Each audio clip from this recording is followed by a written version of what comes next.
ഒരു പക്ഷേ ആയിരിക്കാം. പക്ഷെ ഇതാരാണ് എന്ന് എനിക്കറിയില്ല എന്ന് മാത്രം ഞാൻ പറഞ്ഞു. എന്ത് ചെയ്യണമെന്നറിയാതെ ഞാൻ കുഴങ്ങി. അത് കണ്ടപ്പോൾ അദ്ദേഹം എന്നോട് സാരമില്ല, നീ കുറച്ചു നേരം വിശ്രമിക്കൂ എന്ന് പറഞ്ഞു. തുടർന്ന് വിഷ്ണു വീടിനുള്ളിലേക്ക് കയറിപ്പോയി. അല്പം വിഷമത്തോടും ആശ്ചര്യത്തോടും കൂടി വീണ്ടും ഞാൻ നിർത്തിയിരുന്ന സ്ഥലത്ത് നിന്ന് ആ പുസ്തക വായന തുടർന്നു. വളരെയധികം തലച്ചോറിനെ ത്രസിപ്പിക്കുന്ന ആ നോവലിൽ മുഴുകി ഞാനിരുന്നു. പിറ്റേന്നും ഞാൻ അവിടെ തന്നെ ഇരുന്ന് പുസ്തകം വായിക്കുവാൻ തുടങ്ങി. ഉടനെ എൻ്റെ കസേരയുടെ തൊട്ടു പിറകിൽ ഒരു രൂപം നിൽക്കുന്നത് ഞാൻ ശ്രദ്ധിച്ചു. തലേന്ന് കണ്ട ആൾ തന്നെ.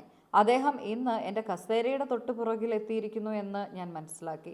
അങ്ങേയറ്റം ഭയത്തോടെ വീണ്ടും കസേരയിൽ നിന്നും എഴുന്നേറ്റ് വീട്ടിലേക്ക് ഓടി ഞാൻ വിഷ്ണുവിനെ വിളിച്ചു. ഞാൻ വിഷ്ണുവിനോട് കാര്യങ്ങൾ പറഞ്ഞു. എന്തിനാണ് അവർ എന്നെ പിന്തുടരുന്നത്? എനിക്ക് ഇത് പേടിയാണ്. ഇതാരാണ്? ഇയാൾക്ക് എന്താണ് വേണ്ടത് എന്നെനിക്ക് മനസ്സിലാകുന്നില്ല. ഈ വയോധികനെ തിരിച്ചറിയാൻ സാധിക്കുന്നുണ്ടോ എന്ന് വിഷ്ണു എന്നോട് ചോദിച്ചു. വിഷ്ണുവിനെ ആത്മാക്കളെ കാണുവാൻ സാധിക്കാത്തത് കൊണ്ട് തന്നെ ഒന്നുകൂടി എൻ്റെ കൂടെ പുറത്തു വന്നതും തീർച്ചപ്പെടുത്താമോ എന്ന് ഞാൻ അദ്ദേഹത്തോട് ചോദിച്ചു. എന്നാൽ വിഷ്ണു പുറത്തു പോയി നോക്കിയെങ്കിലും ആരെയും കാണുവാൻ സാധിച്ചില്ല. അതുകൊണ്ട് എനിക്ക് ജോലി തിരക്കുണ്ട് എന്ന് പറഞ്ഞ് വിഷ്ണു അകത്തേക്ക് കയറിപ്പോയി. രണ്ടാമത്തെ ദിവസവും ഇതേ സംഭവം ആവർത്തിച്ചതിൽ വിഷ്ണു അസ്വസ്ഥനാണ് എന്ന് എനിക്ക് മനസ്സിലായി. അന്ന് പൂർണ്ണ ചന്ദ്രൻ ഉദിക്കുന്ന ഒരു ദിവസമായിരുന്നു. രാത്രിയിൽ പൂർണ്ണമായും ആകാശത്ത് ഉദിച്ചു നിന്ന ചന്ദ്രന് കീഴിൽ നിഗൂഢമായി എന്നെ ചുറ്റിപ്പറ്റി സംഭവിക്കുന്ന കാര്യങ്ങളെ വിലയിരുത്തുവാനായി ഞാൻ തീരുമാനിച്ചു. ഞാൻ ധ്യാനിക്കുവാനായി തുടങ്ങി. എന്തുകൊണ്ടാണ് ഈ വൃദ്ധൻ എന്നെ വീണ്ടും വീണ്ടും സമീപിക്കുന്നത്? അദ്ദേഹത്തിന് എന്നോട് എന്താണ് പറയാനുള്ളത്? ഈശ്വര, ദയവായി എനിക്ക് വെളിപ്പെടുത്തി തരണമേ. ഇപ്രകാരം ഞാൻ ഈശ്വരനോട് പ്രാർത്ഥിച്ചു. അദ്ദേഹം എന്നോട് എന്തോ പറയുവാൻ ശ്രമിക്കുന്നതായി ഞാൻ മനസ്സിലാക്കുന്നു. ഇന്ന് ഞാൻ അദ്ദേഹത്തെ കാണുമ്പോൾ ആ മുഖത്ത് ഒരു വിഷമഭാവമായിരുന്നു. ഒരുപക്ഷെ അതിനെക്കുറിച്ച് അയാൾ എന്നോട് പറയാൻ ശ്രമിക്കുന്നുണ്ടാകും. പക്ഷെ എന്താണ് എന്ന് എനിക്ക് കൃത്യമായി മനസ്സിലാകുന്നില്ല. ധ്യാനത്തിന് ശേഷം ഞാൻ വീണ്ടും വീടിനുള്ളിൽ പ്രവേശിച്ചു. എന്നിട്ട് എൻ്റെ ഭർത്താവായ വിഷ്ണുവിനോട് എന്തെങ്കിലും എന്നോട് പറയുവാനുണ്ടോ എന്ന് ചോദിച്ചു. ഞാൻ വിഷ്ണുവിനോട് പറഞ്ഞു, ഈ വൃദ്ധൻ്റെ ആത്മാവിന് എന്നോട് എന്തോ കാര്യമായി പറയാനുണ്ട്. അദ്ദേഹത്തിൻ്റെ മുഖഭാവത്തിൽ ഒരല്പം ആശങ്കയുമുണ്ട് എന്ന് പറയുമ്പോൾ അദ്ദേഹം എനിക്ക് എന്തോ ഒരു സന്ദേശം, ഒരുപക്ഷെ ഒരു മുന്നറിയിപ്പ് സന്ദേശം നൽകുന്നത് പോലെയാണ് എനിക്ക് തോന്നുന്നത്. എന്തെങ്കിലും വിഷ്ണു എന്നിൽ നിന്നും മറച്ചു വയ്ക്കുന്നുണ്ടോ? അല്ലെങ്കിൽ എന്നോട് പറയാത്ത എന്തെങ്കിലും കാര്യമുണ്ടോ? കാരണം ഏതാനും ദിവസങ്ങൾക്കുള്ളിൽ വിഷ്ണുവിന് അദ്ദേഹത്തിൻ്റെ PhD സംബന്ധിച്ച് അമേരിക്കയിലേക്ക് പോകേണ്ടതുണ്ട്. ഈ ആത്മാവ് 2 ദിവസം എൻ്റെ മുന്നിൽ പ്രത്യക്ഷപ്പെട്ടത് എന്തോ കാര്യമായ ഒരു കാര്യത്തെക്കുറിച്ച് മുന്നറിയിപ്പ് എനിക്ക് നൽകുവാനാണ് എന്നെനിക്ക് മനസ്സിലായി. അപ്പോൾ എനിക്ക് അവിശ്വസനീയമായ വിധം ഭയാനകമായ എന്തോ സംഭവിക്കുന്നതിന് മുന്നോടിയായിട്ടാണ്, ഒരു പക്ഷേ എനിക്ക് എന്തെങ്കിലും അപകടം സംഭവിക്കാമെന്നുള്ളതിൻ്റെ സൂചനയായിട്ടായിരിക്കാം ഈ ആത്മാവ് എൻ്റെ മുന്നിൽ ഇടയ്ക്കിടെ പ്രത്യക്ഷപ്പെട്ടത് എന്ന് ഞാൻ വിഷ്ണുവിനെ അറിയിച്ചു. അതല്ലെങ്കിൽ ഒരുപക്ഷെ എന്നെ സംരക്ഷിക്കുന്നതിൻ്റെ ഭാഗമായിട്ടായിരിക്കാം. അത് കേട്ടപ്പോൾ എൻ്റെ ഭർത്താവ് വളരെയധികം അസ്വസ്ഥനായി. അദ്ദേഹം എനിക്ക് വിഷമകരമായ ചില കാര്യങ്ങൾ എന്നെ അറിയിച്ചു.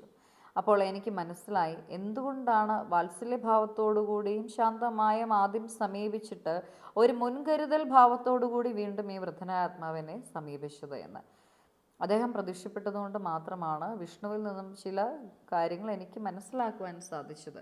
അതുകൊണ്ട് തന്നെ ചില ആളുകളിൽ നിന്നും എന്നെ തന്നെ സംരക്ഷിക്കുവാൻ അദ്ദേഹം എനിക്ക് മുൻകരുതൽ നൽകുകയായിരുന്നു. അതെനിക്ക് ഭയങ്കര വ്യക്തിപരമായ മാറ്റർ ആയതുകൊണ്ട് ഞാനത് ബുക്കിൽ ആഡ് ചെയ്തിട്ടില്ല. എൻ്റെ ദൈനംദിന ജീവിതത്തിൽ പിന്നീട് അങ്ങോട്ട് ദിനം പ്രതി അസാധാരണമായ സംഭവങ്ങൾ നടന്നുകൊണ്ടിരുന്നു. അങ്ങനെ ആത്മീയതയുടെ മേഖലയെക്കുറിച്ച് കൂടുതൽ പര്യവേഷണം ചെയ്യുവാനായി ഞാൻ ആരംഭിച്ചു. അതീന്ദ്രിയമായ അമാനുഷിക കഴിവുകളുള്ള ആളുകൾ ലോകത്തിൻ്റെ നാനാഭാഗങ്ങളിലുമുണ്ട് എന്നുള്ളതിനെപ്പറ്റി എനിക്ക് മനസ്സിലാക്കി തന്നു. അപ്പോൾ എൻ്റെ തലയിലൂടെ 100,000 ചോദ്യങ്ങൾ ഓടിക്കൊണ്ടിരുന്നു.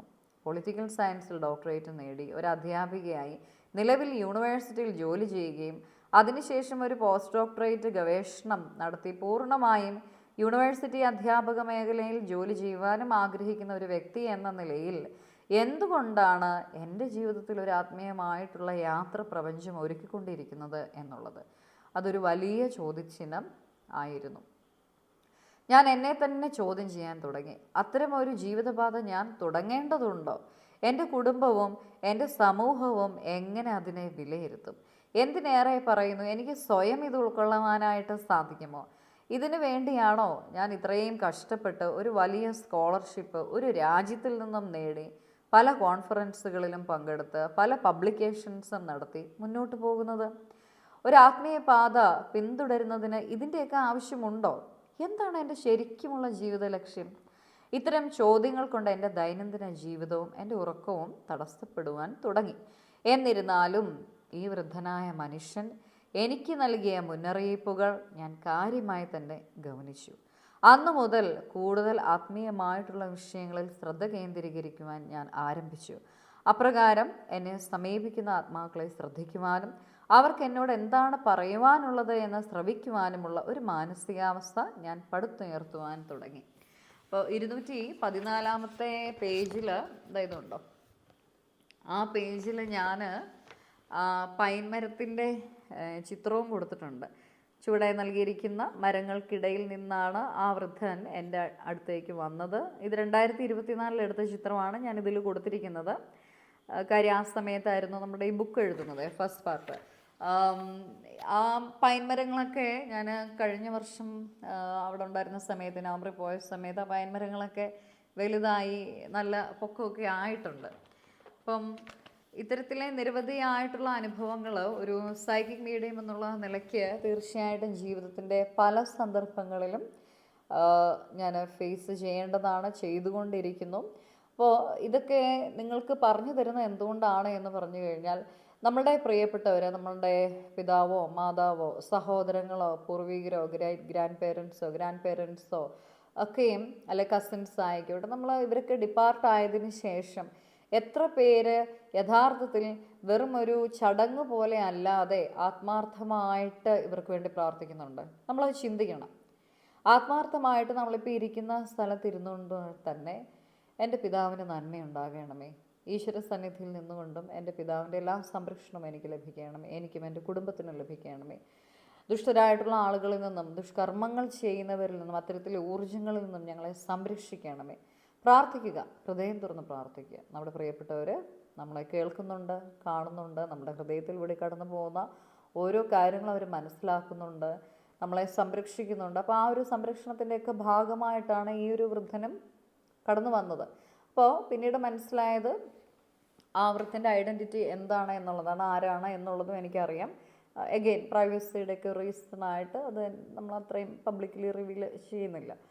അപ്പോൾ ഇത്തരത്തിലെ ഗൈഡൻസുകൾ, അപ്പോൾ ചില ആളുകളോട് നമ്മൾ സംസാരിക്കുമ്പോൾ നമുക്ക് തോന്നത്തില്ല ഒരു പരിധി കൂടുതൽ അവരോട് സംസാരിക്കേണ്ട, ശരിയാവില്ല, അല്ലെങ്കിൽ അത് വിട്ടേക്ക്, അല്ലെ ആ വഴി പോകണ്ട, അല്ലെ ആ കാര്യം ചെയ്യണ്ട, അങ്ങനെയൊക്കെ നമുക്ക് തോന്നത്തില്ലേ? അപ്പോൾ അതൊന്നും നമ്മുടെ തോന്നലുകളല്ല, നമ്മളുടെ സ്പിരിറ്റ് ഗൈഡ് മെസ്സേജസ് ആണ്.